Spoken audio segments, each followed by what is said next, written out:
Can a court actually force you to take a DNA test? I mean, think about it. It's a question that cuts right to the absolute core of our bodily autonomy, and it really sits at the very heart of what we're analyzing today. Welcome to This Explainer. Today, we're diving into this incredibly fascinating intersection of biology, fundamental rights, and decades of legal evolution. Specifically, we're unpacking a massive May 2026 judgment from the Supreme Court of India, penned by Justices Sanjay Karol and Nongmekapam Kotiswar Singh. And what we're really looking at here is a high-wire balancing act. On one side of the scale, you've got an individual's fundamental right to privacy. But on the exact opposite side, you have a child's profound, lifelong need to establish paternity. The critical commentary and rationale in this document provide a total masterclass in how modern law grapples with modern science. So let's just dive right into it. Here is our roadmap for today. We'll start with a decades-long paternity dispute, then look at privacy versus paternity, trace the evolution of DNA case law, break down the eminent needs test, and finally unpack the court's final rationale. Part 1. A decades-long paternity dispute, the origins of a Supreme Court battle. Okay, so let's walk through the timeline, because this conflict definitely didn't just happen overnight. It was literally decades in the making. Way back in January 1999, the mother and a man, who's identified in the legal documents as CP, allegedly had a consensual relationship. By September 1999, a son is born, but CP adamantly denies paternity. And in kind of an ironic twist, he relies heavily on an acquittal in a totally related criminal case to dodge this civil responsibility.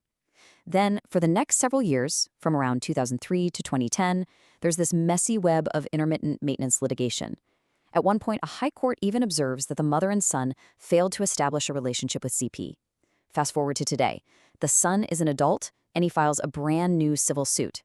He's not just looking for maintenance anymore, he wants a formal declaration of paternity and a 1/3 share of CP's property. And to get that, he absolutely demands a DNA test. Well, 2 lower courts agreed with the son, so CP took it all the way up to the Supreme Court. Part 2. Privacy versus paternity, the clash of fundamental rights.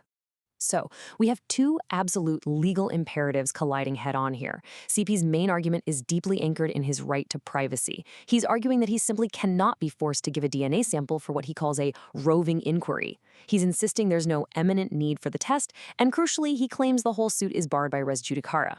On the flip side, the son is arguing that because CP has continuously denied paternity for his entire life, a DNA test is literally the only recourse left to find the truth.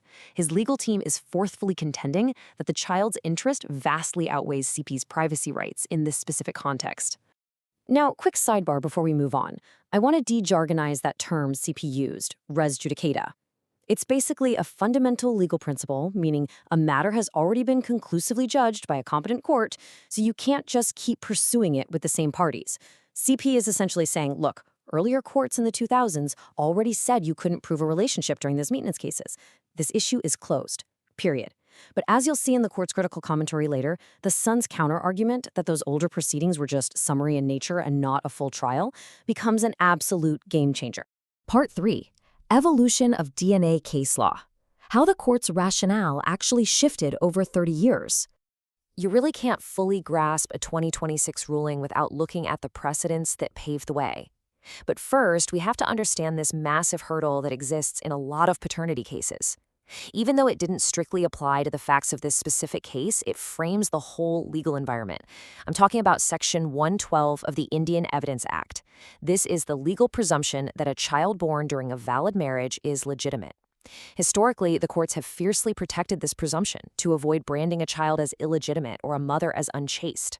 So, any modern critical commentary on DNA testing in India really has to wrestle with this rigid, century-old evidentiary rule. And this brilliantly illustrates exactly how the Supreme Court's rationale has evolved to handle that tension. Just look at this shift over time. Back in the 1993 Gautam Kundu case, the court was highly reluctant. They basically said blood tests cannot be ordered as a matter of course just to facilitate roving inquiries. Nobody could be compelled. But by 2015, in Dipangvita Roy, the rationale softens a bit. They say DNA exams are permissible to determine the truth, but still warn they should be avoided if they imperil a child's legitimacy. Then we get a major synthesis in 2024 with the Aparta Farodia case, where the court openly admits DNA tests are sometimes indispensable, though still reserved for exceptional cases. And finally, literally just a year before our current case, the 2025 Yvonne Rathenham judgment lays down the formal eminent need framework. Let's actually zoom in on that 2024 Aparna Firodia rationale for a second, because the judges in our 2026 case relied on it heavily. The court set out some very strict guardrails. DNA tests are not routine. They are only directed when there is literally no other mode of proving the assertions. You can't just mechanically order one if paternity is just some side issue or collateral to the main dispute. And crucially, the court mandates that judges must remain deeply mindful of the human consequences, things like social stigma and inheritance rights. Part 4. The Eminent Need Test, the modern framework for DNA disputes. So, the big question is, how does the court actually operationalize all those decades of cautious precedent? Well, they do it using what that 2025 Ivan Rathenham case called the two blockades. Think of these as two distinct hurdles a petitioner absolutely must clear before a judge can order a DNA test.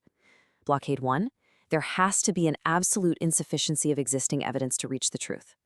Blockade 2, the court has to make a positive finding that the balance of interest actually justifies the test, ensuring it doesn't cause disproportionate harm. It's essentially an equation the court has to carefully balance. Part 5, the court's final rationale, synthesizing the evidence and rights.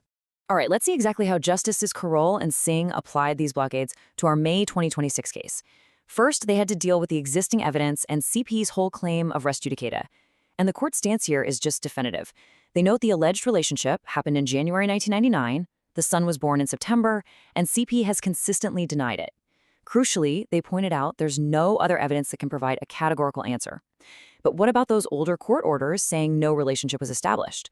Well, the Supreme Court just dismantled that argument entirely. They stated those earlier findings were not the consequence of a full dress trial. Because the son's new civil suit was filed specifically to answer the paternity question directly, the matter wasn't collateral, it was the direct issue at hand. Therefore, the whole res judicata defense was formally shut down. So Blockade 1, cleared. Now for Blockade 2, the balance of interests. And this is honestly where the court's critical commentary becomes profoundly empathetic. The judgment states, and I quote, "We are balancing, in this case CP's privacy, with the son's desire for closure on a question that has loomed large on his life throughout. The judges openly acknowledge that the son has grown up watching his mother assert CP as the father, while the authorities, based on those early summary proceedings, found otherwise. The court is actively placing a temporary intrusion into privacy on one side of their metaphorical scales and lifelong psychological closure on the other. But, it goes way beyond just psychological closure. It's also about material justice. The court expands on this rationale with a really powerful argument. If no positive answer is ever found out to the question, it is quite possible that the son would forever be denied the rights he may otherwise be entitled to by virtue of being CP's son. That right there is the absolute linchpin of their argument. The harm caused to the son by denying the test, meaning he loses potential inheritance and his legitimate status forever, vastly outweighs the harm to CP's privacy. The scale tips decisively. Blockade 2, cleared. Which brings us to the final verdict. Synthesizing over 30 years of jurisprudence, the Supreme Court ruled that the balance of interests definitively lies in favor of the son. CP's appeal was completely dismissed. The court ordered the civil court to fix a date to conduct the DNA test and then proceed with the civil suit based on whatever that scientific result is. Privacy, in this specific, highly exceptional instance, had to yield to the pursuit of fundamental truth and material rights. And as we look at this final takeaway, it really leaves us with a profound dilemma that extends way beyond this single courtroom. We have these unparalleled scientific tools today that can strip away all ambiguity and reveal absolute biological truths. But just because we can look, does that mean we always should? When science can answer the ultimate question of human identity, where exactly do we draw the line on privacy? It's for sure a boundary our legal system will be negotiating for decades to come. Thank you so much for joining me for this explainer, and keep questioning the balance.